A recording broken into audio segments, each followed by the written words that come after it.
44절 한 절 말씀 우리 다 같이 한 목소리로 읽겠습니다.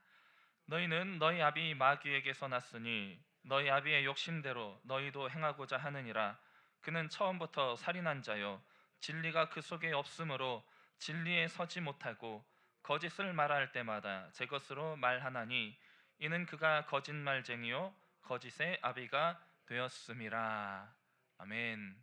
말씀을 나누기 전에 한 가지 게임을 여러분과 짧게 한번 해보고자 합니다. 제가 앞에 두 소절을 말하면 뒤 이어지는 단어를 생각하셔서 답을 해주시면 좋겠습니다. 에베, 그렇죠. 아브, 마테, 지피지기, 그렇죠. 오늘의 말씀의 제목이 무엇입니까? 지피지기죠. 지피지기란 뜻은 이제 손자가 쓴 손자병법이라는 병법서에서 유래한 말이죠. 적과 나의 사정을 정확하게 파악하면 100번 싸워도 위험하지 않다라는 지피지기 백전불태라는 말에서 이제 시작이 되었습니다. 적과 나의 장단점을 잘 알고 지금 내가 놓여 있는 상황을 잘 분석하여서 이길 수 있는 싸움에 임하는 것이 중요하다라는 것입니다. 요즘 전 세계를 떠들썩하게 하는 큰 전쟁이 있습니다. 이란과 미국과 이스라엘과의 전쟁이죠. 많은 사람들이 이 전쟁으로 인해서 경제적인 타격도 많이 입게 되고 참 불안해하고 있는 상황입니다. 그로 인해서 이 전쟁이 왜 시작되었는가 명분에 대해서 크게 따져 묻기도 하고 이 전쟁이 어떤 결과를 맞이하게 될 것인가 많은 사람들이 그 향방에 주목하고 있는 상황이죠. 전쟁에 나아가서 가장 중요한 것이 바로 적에 대해서 나에 대해서 잘 아는 것이라는 것입니다. 여러분 대한민국 남성들이 이제 군대를 가게 되면 가장 먼저 가장 중요하게 받게 되는 교육이 있습니다. 그 교육은 바로 우리의 주적이 누구인가 주적관에 대해서 교육을 받게 되죠. 여기서 대답을 잘못하면 큰 이제 혼이 납니다. 우리의 주적이 누구입니까? 잘 모르시겠죠. 예. 우리 남성분들 한번 대답해 보실까요? 대한민국의 주적이 누구입니까? 예. 오래되셔가지고 다 까먹으신 것 같아요. 예, 대한민국 군대의 주적은 북한이라고 우리가 배웁니다. 한 동포고 한 민족인데 왜 주적이냐라고 생각을 하지만 가장 큰 전쟁의 위협 가운데 놓여 있는 것이 바로 북한이기 때문이죠. 이렇게 내가 상대하고 내가 가장 경계해야 할 주적이 누구인가를 분명히 알아야지 나의 안전을 지킬 수 있고 나의 일상생활을 평안하게 살아갈 수가 있다는 것이죠.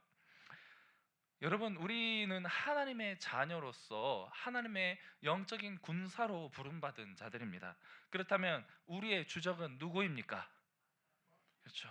우리의 주적은 마귀입니다. 에베소서 6장 12절 말씀을 보면 우리의 씨름은 혈과 육을 상대하는 것이 아니요 통치자들과 권세들과 이 어둠의 세상 주관자들과 하늘에 있는 악의 영들을 상대함이라 라고 말씀하면서 그 뒤에 쭉쭉쭉쭉 이어서 너희는 정신갑주를 취하라 라고 말을 하면서 우리가 어떻게 영적으로 무장해야 할 것인가에 대해서 가르쳐주고 있는 것이죠. 내 적이 마귀라는 것을 알게 되었다면 그 다음 알아야 할 것이 무엇입니까? 내가 어떤 사람인가, 나는 어떤 사람인가를 알아야 한다는 것입니다. 적에 대해서 알고 그리고 나에 대해서 아는 것, 그것이 바로 지피지기이죠. 하나님의 자녀로 거듭난 우리는 이제 영적인 전쟁에 참여한 복음의 군사들이라는 것이죠. 그렇다면 우리가 싸워야 할 적은 어둠의 권세를 주관하고 있는 마귀라는 것입니다. 사탄은 오늘 본문 말씀을 통해서 예수님께서 우리에게 가르쳐 주시기를 처음부터 살인한 자요 거짓의 아비다라고 우리에게 가르쳐 주고 있습니다. 사탄은 우리를 속이는 거짓의 아비이며 동시에 또한 우리를 죽이는 살인한 자라는 것입니다. 먼저 우리가 사탄이 어떻게 우리를 속이고 있는가 한번 살펴보기를 원합니다. 사탄은 처음 우리를 속일 때에 하나님께서 우리를 창조하신 창조의 목적을 속였다는 것입니다. 우리의 삶의 목적을 속였다는 것이죠. 예수님께서 40일 광야의 금식 기도를 마치고 나서 마귀가 예수님을 찾아와서 첫 번째 질문을 던집니다. 그 질문은 어떤 시험이었습니까? 배고프지? 눈앞에 있는 이 돌을 떡으로 만들어 보아라. 우리나라 말로 번역이 하다 되다 보니까 떡이란 말로 번역이 되었는데 원래는 이제 빵이라고 번역이 되어야 되는 것이죠. 빵이 여러분 그 예수님 눈앞에 보이는 돌이 충분히 빵으로 보일 수 있는 상황이죠. 여러분 사흘만 굶어 보십시오. 눈에 뵈는 게 없습니다. 그런데 40일을 굶은 예수님 앞에 눈앞에 놓여있는 이 돌을 빵으로 만들어 보아라 했을 때 예수님 눈앞에 펼쳐진 돌의 색깔이 어떤 색이냐면 여러분이 앉아 계신 그 의자의 색, 빵과 같은 색깔의 돌입니다. 그렇다면 이 돌을 봤을 때 충분히 빵으로 오해할 만한 그러한 상황이라는 것이죠. 그때 예수님께서 이 돌을 빵으로 만들어 드시고 배부르다 이제 나의 허기가 다 해결이 되었구나 라고 하셨습니까? 하나님의 말씀으로 물리치시죠. 사람이 빵으로만 살 것이 아니라 하나님의 말씀으로 살 것이니라. 이때 예수님께서 이 돌을 빵으로 바꾸어서 먹는 것이 죄가 되겠습니까? 안 되겠습니까? 죄의 문제가 아니고 예수님께 사탄이 도전하는 것은요, 네가 이 세상에 온 목적을 비트는 그러한 질문이었다는 것입니다. 예수님의 사명을 깨트리고자 하는 질문이었다는 것이죠. 예수님은 이 땅에 왜 오셨습니까? 우리를 위하여서 희생하시고 우리를 위하여서 하나님 앞에서 죄의 문제를 해결하시기 위하여서 자기 자신을 희생하시기 위해서 오신 분입니다. 그런데 네가 이 세상에 와서 사람들을 희생하러 온 것이 아니라 너의 유익을 위하여서 너의 만족을 위하여서 너의 능력을 한번 사용해 보아라 라는 것이죠. 이 질문을 사탄이 예수님에게 처음 한 것이 아닙니다. 언제 이 질문을 또 했습니까? 하와를 유혹할 때 동일한 질문을 했다는 것입니다. 사탄이 하와를 찾아와서 질문하지요. 하나님이 정말로 이 세상에 이 선악과 열매를 먹으면 죽는다고 하더냐라고 물어보면서 이 선악과를 먹는 결과가 어떻게 된다고 말을 합니까? 하나님과 같이 된다. 하나님께 지음을 받아서 자기를 희생하고 헌신하여서 세상을 아름답게 다스려야 할 청지기의 사명에서 벗어나서 네가 하나님의 자리를 빼앗아라, 너의 사명을 버려라 라는 질문이었다는 것입니다. 사탄은 처음부터 우리를 거짓으로 속였습니다. 그래서 자기 유익을 위하여서 살아가도록 우리를 타락의 길로 인도했다는 것이죠. 예수님께 한 질문도 마찬가지였다는 것입니다. 너의 유익을 위하여서 이 돌을 빵으로 만들어 먹어보아라. 사탄은 계속해서 끊임없이 우리에게 거짓으로 유혹합니다. 우리의 사명을 속이면서 너의 욕심을 따라서 너의 꿈을 이루어라, 네 꿈을 따라 살아가라 라고 이야기를 합니다. 여러분, 우리는 어떻게 지음받은 존재입니까? 하나님을 찬양하기 위하여서, 하나님의 영광을 위하여서 창조된 것이 바로 우리라는 존재입니다. 그런데 이 창조의 목적에서 벗어나서 너의 영광을 위하여서 너의 꿈을 따라서 살아가라, 너 스스로를 높여라 라고 사탄은 끊임없이 우리에게 거짓으로 도전하고 있다는 것입니다. 사명에서 벗어나서 자기 욕심을 따라 꿈을 이루기 위한 삶을 살아가는 자들은요, 거짓의 아비이자 동시에 처음부터 살인한 살인자의 삶, 마귀의 뒤를 따라가는 삶을 살아갈 수밖에 없습니다. 여러분, 세상에서 꿈을 이룬다는 것은 어떤 삶을 의미합니까? 내가 직접 다른 사람을 죽이지는 않았지만 칼로, 총으로, 돌로, 여러 가지 도구로 그 육신을 해해서 죽이진 않았지만 여러 경쟁을 통하여서 다른 사람을 짓밟고 죽이고 올라가야만 내 꿈을 이룰 수 있는 것이 이 세상의 삶이라는 것이죠. 오늘 본문 말씀을 통해서 마귀에 대해서 소개하기를 그는 처음부터 살인한 자라고 소개하고 있지 않습니까? 마귀는 우리를 속여서 우리는 사탄의 속임수로 인하여서 사명을 잃어버리고 사망이라는 형벌을 받게 된 존재라는 것입니다. 하나님이 주신 사명은 자기 자신을 희생하여서 남을 이롭게 하고 세상을 아름답게 돌보고 살피라는 것이었습니다. 예수님께서 이 땅에 오셔서 하나님께서 주신 그 사명대로 자신의 삶을 희생하시고 헌신하셔서 하나님 주신 사명을 이루셨습니다. 어떻게 이루셨습니까? 자기 자신을 십자가에 내어서 희생하시고 죽임당하심으로 인하여서 그 모든 삶을 자기 영광을 위하여서 단 한 톨의 능력도 사용하지 않으시고 오직 우리를 위하여서 희생하시고 헌신하는 공생애의 삶을 살아가심으로 인하여서 하나님의 사명이 어떻게 이루어져야 할 것인지를 우리에게 보여주었다는 것이죠. 예수님을 통하여서 이제는 우리에게도 이 사명이 회복되었다는 사실을 여러분 믿으시기 바랍니다. 그리고 이제는 하나님께서 주신 이 사명을 향하여서 더 이상 거짓에 속지 마시고 이 세상에 속한 자가 아니라 하나님께 속한 자로서 거룩하고 복된 인생을 살아가는 하나님의 자녀가 다 되시기를 바랍니다. 두 번째로 사탄이 속이는 것은 자기 자신을 스스로 속이도록 유도하는 것입니다.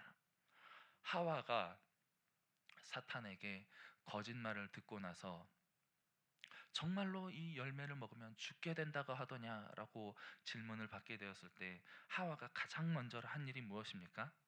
자기 자신을 속이는 것이었습니다. 하와는 아담에게 분명히 들었을 것입니다.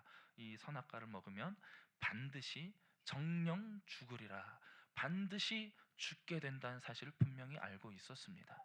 그런데 사탄의 거짓에 속아서 욕심을 따라서 자기 자신을 먼저 속이게 된 것이죠.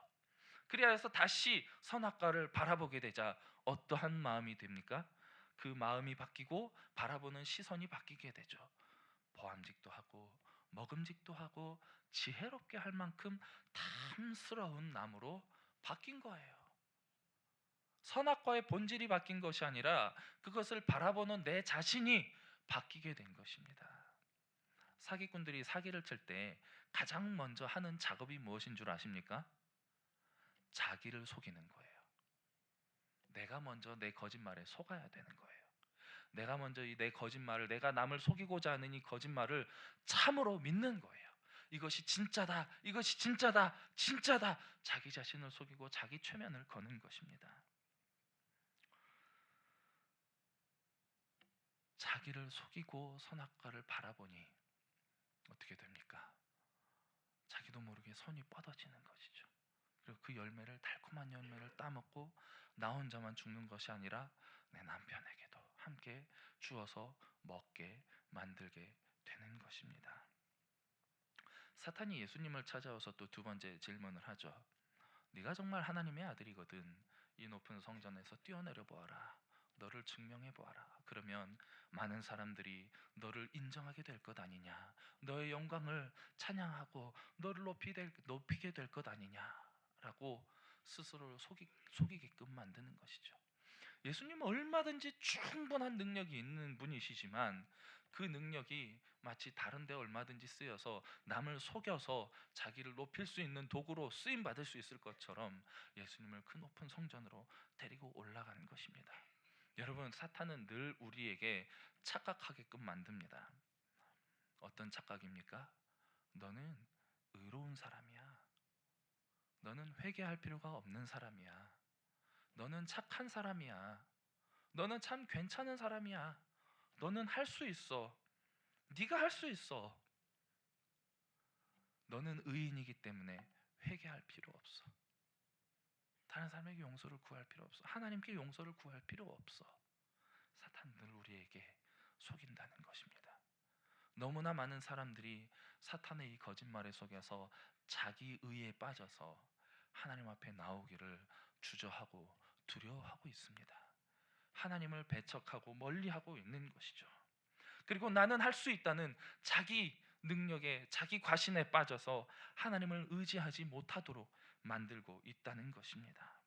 사탄이 이렇게 앞에서는 우리에게 너는 의로운 사람이야, 모든 것을 할 수 있어 라고 우리를 속이지만 뒤에서는 어떻게 하고 있느냐? 하나님께 가서 우리의 죄를 고발하는 역할을 사탄이 하고 있다는 것입니다. 우리의 죄를 고발하면서 또한 반대로는 우리의 양심을 공격합니다.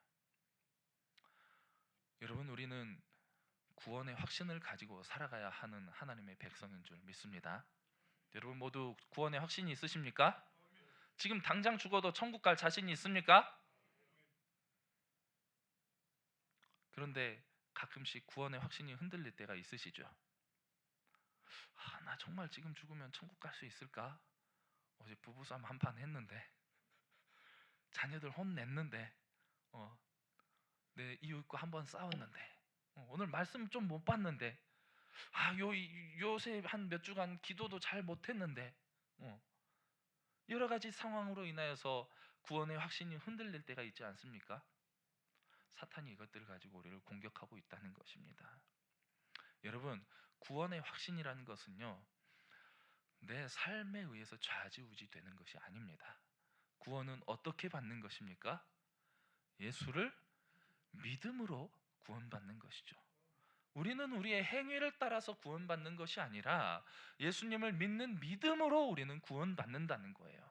그런데 사탄은 자꾸 이 믿음을 공격하는 거예요. 야, 너 그렇게밖에 못 살았는데, 너 어제 그렇게 했잖아. 아니 오늘 방금 그렇게 했는데 네가 어떻게 지금 죽어서 천국 갈 수 있어? 네가 어떻게 구원받을 수 있느냐? 우리 구원의 확신을 자꾸 흔들고 공격한다는 것입니다. 우리 구원의 은혜, 예수님의 십자가의 그 보혈의 공로를 잊어버리게 만들고 자기 행위를 의지하도록 만드는 것, 그로 인해서 자기 자신을 속이고 늘 속아서 어리석은 인생을 살아가도록 만드는 것이 바로 사탄의 속임수라는 것입니다. 또 세 번째로 사탄은 우리를 어떻게 속이고 있느냐? 우리의 생각과 감각을 속이고 있습니다. 마치 세상의 모든 것이 자신의 것인 것처럼, 다 자기 것인 것처럼 해서 우리를 속여서, 네가 나를 경배하면, 나에게 한 번만 엎드리면 이 모든 것을 다 너에게 주겠다라고 예수님을 찾아와서 세 번째 또 시험을 하고 있는 것이죠. 나에게 절하라. 그러면 네가 본 이 세상의 모든 영화와 모든 것들을 다 너에게 주겠다라고 속이는 것이죠. 또한 지금도 동일하게 우리의 감각과 우리의 생각을 속여서 우리를 때로는 두렵게 만들기도 하고 때로는 쾌락에 빠지게 만들기도 하는 것입니다. 마태복음 17장 15절 말씀을 보면 한 아버지가 아들을 제자들에게 데려와 가지고 귀신을 쫓아달라고 하는데 제자들이 고치지는 못하고 있는 거예요. 그때 예수님이 나타나셔서 예수님께 부탁할 때, 주여, 마태복음 17장 15절 보면, 주여 내 아들을 불쌍히 여기소서, 그가 간질로 심히 고생하여 자주 불에도 넘어지며 물에도 넘어지는지라. 이 아들의 감각과 마음과 생각을 속여서 두려움에 빠지게 만들고 자꾸 헛것을 보게 만들어서 물인지 불인지 분간을 하지 못하도록 만들어 버린다는 것이죠. 또 마가복음 5장 13절 말씀을 보면 거라사인에 군대 귀신 들린 한 미치광이가 나오죠. 근데 예수님께서 그 군대 귀신을 쫓아내버리고 그 귀신들이 돼지들에게 들어갈 수 있도록 예수님께 부탁을 하죠. 그래서 예수님이 허락하자 돼지떼에 들어갔을 때 돼지들이 어떻게 됩니까? 똑같이 미쳐버리죠. 감각과 생각이 완전히 뒤집어져서 돼지들이 산비탈을 밑으로 달려 내려가서 물에 빠져 죽었다라고 말을 합니다. 여러분, 돼지는요 아래로 달려가지 못하는 짐승입니다. 위로는 잘 뛰어 올라가는데 밑으로 비탈길을 내려갈 때는요 절대 달리지 못하는 짐승이 돼지예요. 앞발이 짧기 때문에, 뒷발보다. 그래서 근데 돼지가 밑으로 달려 내려갔다, 이거는 정상이 아닌 거예요. 미친 거예요.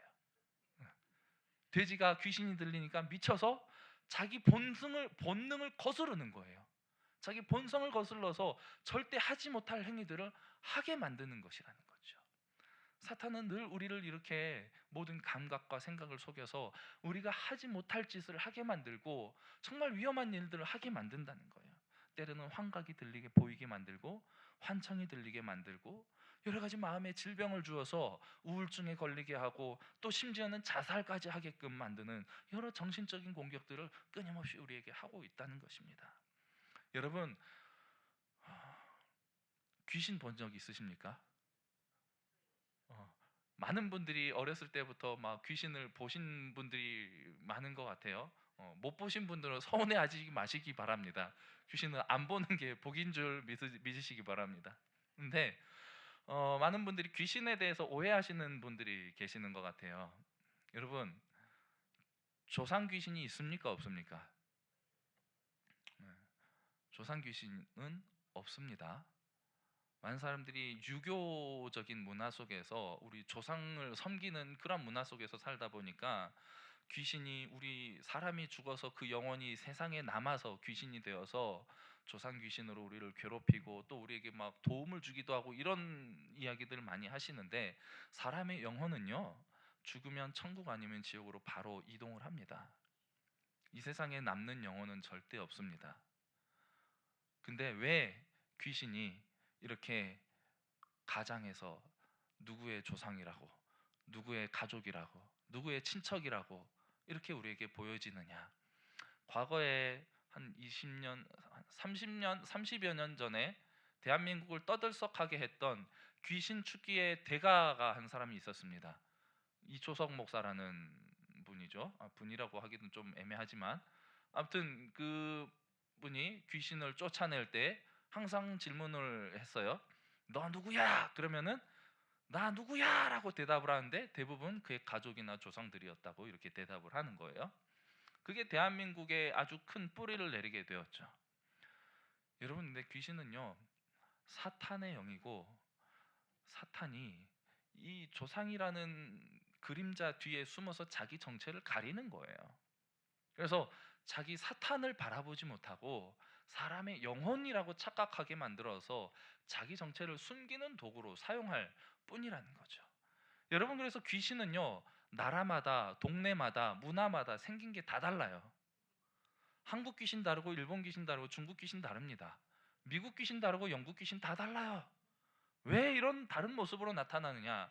귀신은 우리의 두려움을 거울로 삼아서 내가 가장 두려워하는 모습을 우리에게 비춰 주는 거예요.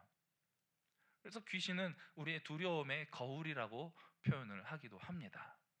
반대로 우상도 마찬가지입니다. 우상도 각 나라나 지역에 따라서 그 생김새가 다르고 특성이 다 달라요. 우상에 대해서는 표현하기를 우리의 욕망의 거울이다라고 표현을 하기도 합니다. 왜 우상이 욕망의 거울이냐? 그 나라와 그 지역에 가장 필요한 것들이 그 우상을 통해서 비추어지기 때문입니다. 한 예를 들어서 바알과 아세라를 이스라엘의 구약 시대에 가장 많이 섬겼던 우상이죠. 대표적인 우상이 바로 바알과 아세라입니다. 왜 바알과 아세라가 가나안 땅에서 가장 필요한 우상이었느냐? 농사의 신이었기 때문이고 다산의 신이었기 때문입니다. 당시에 그 척박한 땅을 일구어 나아가기 위해서 그 땅에서 소산을 얻기 위해서 가장 필요한 것이 바람과 비와 물이었죠. 이것들을 주관하는 것이 바알 신이었습니다. 그리고 그 당시에 자녀 생산이 가장 큰, 대를 잇는 것이 가장 큰 그 의무였기 때문에 다산이 아주 필요한 신이었죠. 그래서 바알과 아세라 신이 부부신으로 함께 등장을 하는 거예요. 여러분, 우리의 우상들, 수많은 우상들이요, 우리에게 무엇을 주느냐? 우리에게 가장 필요한 것들을 보여주고 있다는 거예요. 가장 유익한 것들, 가장 즐거운 것들, 가장 편리한 것들, 이것들을 우상을 통해서 우리에게 주는 것이 바로 사탄의 정체입니다.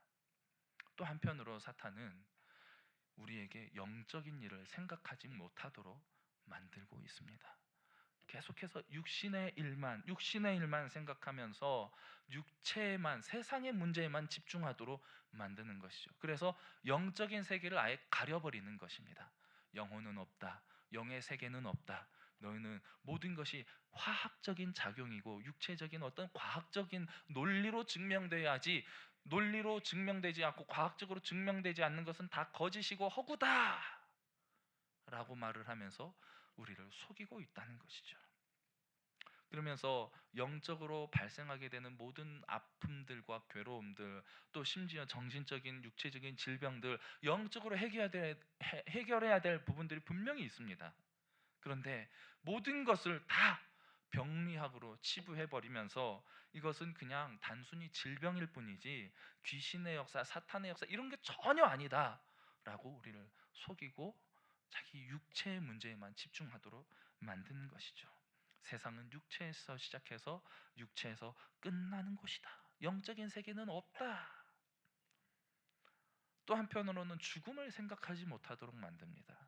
여러분의 주변에서 죽어나가는 사람들 너무나 많이 봅니다. 내 가족, 가까운 내 가족 안에서도 죽음을 맞이해서 세상을 떠나는 수많은 사람들을 보고 있으면서도 불구하고 우리는 어떤 생각을 가지고 있습니까? 나는 안 죽는다. 나는 죽지 않는다. 수많은 사람들의 죽음을 보면서도 나는 영원히 살 것처럼 착각하면서 살아요. 죽음의 문제를 애써 덮어버리고 죽음 이후의 생각을, 삶을 바라보지 못하게끔 사탄은 계속해서 우리를 속이고 있다는 것입니다. 사랑하는 성도 여러분, 사탄은 이런 여러 가지 방법들을 통하여서 우리를 속이고 우리를 괴롭히면서 우리를 죄와 사망의 권세 아래서 늘 두려움과 실패의 삶을 살아가도록 이끌어가고 있다는 것입니다. 우리는 하나님께 지음받은 하나님의 피조물입니다. 우리의 힘으로는 아무것도 할 수 없지만 하나님이 주신 무한한 은혜 속에서 우리는 모든 것을 할 수 있는 능력을 갖추고 있었던 사람이었습니다. 에덴 동산에서 아담과 하와는 하나님의 은혜 아래서 모든 것을 충만하게 충분히 누리고 있던 상태였습니다. 그런데 사탄의 거짓된 꾀임으로 말미암아서 그 선악과 하나를 따먹음으로 인해서 모든 것을 다 잃어버리게 되었던 것이죠. 그러니 그 과정 속에서 우리는 교만이라는 마음을 품게 되었으며 이제는 하나님의 영광을 위한 사명에서 벗어나서 자기 이익을 위하여서 자기 영광을 위해서 살아가는 가운데 더 이상 하나님을 바라보지 못하고 내 영광을 위하여서 오히려 자기 능력으로 살아가는 것이 아니라 우상을 숭배하며 우상을 의지하며 그런 어리석은 인생을 살아가게 되어버린 연약한 존재라는 것입니다. 이러한 상황 속에서 우리가 이 영적인 전쟁에서 승리하기 위해서는 어떻게 해야겠습니까? 내 힘으로 싸우면 백전백패입니다. 그런데 먼저 우리를 위하여서 우리를 대신해서 먼저 싸우시고 승리하신 주님을 믿고 주님의 뒤를 따르면 우리는 어떠한 전쟁에서든 승리할 수 있을 줄 믿습니다. 요한복음 16장 33절 말씀을 통해서 예수님이 이렇게 말씀하십니다. 이것을 너희에게 이르는 것은 너희로 내 안에서 평안을 누리게 하려 함이라. 세상에서는 너희가 환난을 당하나 담대하라. 내가 세상을 이기었노라. 예수님의 뒤를 따르면 우리는 늘 승리의 삶을 살아가며 더 이상 이 마귀의 거짓에 속지 않고 진실된 삶을, 올바른 삶을 살아갈 수 있게 된다는 것입니다. 예수님은 우리에게 예수님의 영이신 성령을 보내주셨습니다. 성령은 예수의 영이며 진리의 영이십니다. 그리고 우리의 연약함을 도우시는 보혜사 성령이십니다. 우리는 이 보혜사 성령님을 믿고 의지할 때에 이 성령님이 내 안에 충만함으로 우리가 성령님을 따를 때에 우리는 이 영적 전쟁에서 승리하는 삶을 살아갈 수 있을 줄 믿습니다. 이 영적 전쟁에 들어오게 되었다면 이제 우리가 거짓에서 벗어나기 위해서 무엇을 해야 되겠습니까? 사명을 따라가기 위한 헌신이 필요합니다. 아멘이십니까? 사명은 젊은 사람에게만 주는 것이 아닙니다. 나이가 80이 넘어서도 하나님의 사명을 충분히 받을 수 있습니다. 아멘이십니까? 모세는 80세에 부름을 받았죠. 아브라함은 75세에 부름을 받았습니다. 아멘이십니까? 갈렙도 80세가 되어서 이 산지를 내게 주소서라고 외치며 담대하게 정복을 나아갔던 모습을 기억하지 않습니까? 성령이 내 안에 계신다면 하나님이 주신 사명 앞에 우리는 엎드려 순종할 수 있게 될 것입니다. 너무나 많은 사람들이 사명 감당하는 것을 두려워하고 피해요. 도망가요. 숨어요. 왜 그렇습니까? 그 길이 힘든 걸 너무나 잘 알기 때문이에요. 말씀을 너무 많이 알아도 참 이게 힘들어요. 말씀을 너무 많이 알다 보니까 사명을 감당하면 그 결과가 어떻다는, 그 과정이 어떻다는 것을 우리 너무나 잘 아는 거예요. 그래서 주님, 저 그렇게 힘든 인생은 저는 못하겠습니다. 저는 사명을 감당할 그 깜냥이 안 되는 것 같아요. 주님, 이 사명 다른 사람에게 주시고 저는 그냥 이대로 그냥 가늘고 길게 가겠습니다. 이런 인생을 우리가 살아가고 있지 않습니까? 여러분, 하나님 주신 사명을 위해서 헌신하지 않으면 우리는 악한 마귀의 권세와 싸워서 절대 승리할 수가 없습니다. 늘 패하고 주저앉아서 그 자리에서 무너질 수밖에 없는 것이 우리 인생입니다. 하나님은 사명을 감당하는 자들에게 성령의 충만함을 부어주시는 분이십니다. 이 사명을 감당하기 위하여서 이 영적 전쟁을 해 나아가는 가운데 우리에게 그 다음에 정말로 필요한 것이 무엇이겠습니까? 내 마음을, 그리고 내 눈앞에 닥쳐오는 상황들을 분별할 수 있는 지혜인 줄 믿습니다. 로마서 12장 2절 말씀 이렇게 말씀합니다. 너희는 이 세대를 본받지 말고 오직 마음을 새롭게 함으로 변화를 받아서 하나님의 선하시고 기뻐하시고 온전하신 뜻이 무엇인지 분별하도록 하라. 이를 위하여서 필요한 것이 바로 기도입니다.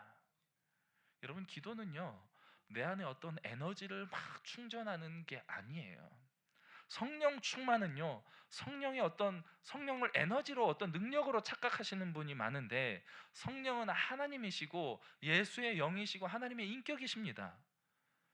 근데 막 기도 많이 한다고 성령 충만한 막 에너지가 막 채워져 가지고 막 그 에너지로 안수하면 손에서 막 레이저가 나가고 막 어떤 광선이 나가 가지고 막 어떤 기적, 이런 거 아니에요, 여러분. 성령 충만함은요, 기도는요, 하나님과 가까워지는 거예요. 하나님과 친밀해지는 것입니다. 기도는 하나님과의 교제의 창입니다. 그래서 우리는 기도할 때 말씀의 빛이 내 안에 비춰주게 되고, 하나님이 어떤 분이신지를 말씀을 통해서 깨닫게 되고, 말씀을 통해서 내가 어떤 존재인지를 깨닫게 되는 거예요. 그리고 하나님과 나 사이에 예수님께서 어떤 일을 하셨는지를 기도를 통해서 깨닫게 되는 것입니다. 그리고 우리는 기도할 때에 우리의 대적인 마귀의 정체에 대해서 분명하게 깨닫고 인식할 수 있게 되는 것입니다. 그리고 우리는 기도할 때에 기도를 통해서 성령의 충만함, 하나님과 친밀한 관계 속으로 들어가게 되어서 하나님께서 주시는 능력으로 우리는 이 악한 마귀 사탄들과 대적해서 싸워서 승리할 수 있게 되는 것입니다. 영적으로 점점 어두워지고 타락해져가는 이 세상을 살아가는 가운데 우리는 더욱더 기도로 무장해야 될 줄 믿습니다. 기도하며 말씀을 붙들지 않으면 우리는 이미 패해버린 전쟁 속에서 죽음을 당할 수밖에 없습니다. 하지만 우리는 이미 주님께서 승리해 놓으신 싸움 안에 있음을 기억하시기 바랍니다. 마귀는 이미 승리해 놓으신 주님의 그 승리마저도 우리를 계속해서 속인다는 거예요. 그리고 주님께서 주신 그 승리를 속여서 너희는 이미 패했어, 너희는 끝났어 라고 우리를 속이면서 우는 사자처럼 우리에게 달려들면서 우리를 어떻게 해서든지 넘어뜨리고 다시 죽음으로 떨어지도록, 사망의 권세 아래로 다시 끌고 가려고 불철주야 노력하고 있습니다. 여러분, 사탄이 게으를까요? 부지런할까요? 제가 방금 말씀드렸죠. 어떻게 노력하고 있다고요? 불철주야 사탄은 노력하고 있다는 겁니다. 여러분, 사탄이 이렇게 부지런하게 우리를 넘어뜨리려고 공격하는데 우리는 이 사탄의 공격 앞에 얼마나 안일하게 대처하고 있습니까? 말씀을 보는데 너무나 게으릅니다. 기도하는데 너무나 게을러요. 부지런한 사탄과 게으른 우리 싸워서 게임이 안 되는 거죠. 여러분, 부지런히 기도하시기 바랍니다. 부지런히 말씀 보시기 바랍니다. 부지런히 믿음 생활하면서 성령 충만으로 잘 무장되셔서 날마다 승리의 삶을 살아가는 하나님 나라의 백성, 천국 백성으로서 날마다 평안을 누리시며 행복한 삶을 살아갈 수 있게 되시기를 주님의 이름으로 축복합니다. 사랑하는 하나님 아버지, 오늘도 우는 사자와 같이 삶길 차를 찾으며 우리를 구원의 길에서 떨어뜨리기 위해서 끊임없이 공격하는 마귀의 공격 속에서 더 이상 거짓에 속지 않게 하여 주시고, 주님의 선하시고 기뻐하시고 온전하신 뜻이 무엇인지를 잘 분별할 수 있도록 성령의 충만함을 힘입어 주님이 완성하신 승리의 길을 따라가며 우리도 매일 승리의 삶을 살아가는 하나님의 거룩한 군사들이 되게 하여 주시옵소서. 세상에서 주의 복음으로 변화시켜 나아가는 귀하고 복된 인생이 되게 하여 주시옵소서. 예수님 이름으로 기도합니다. 아멘.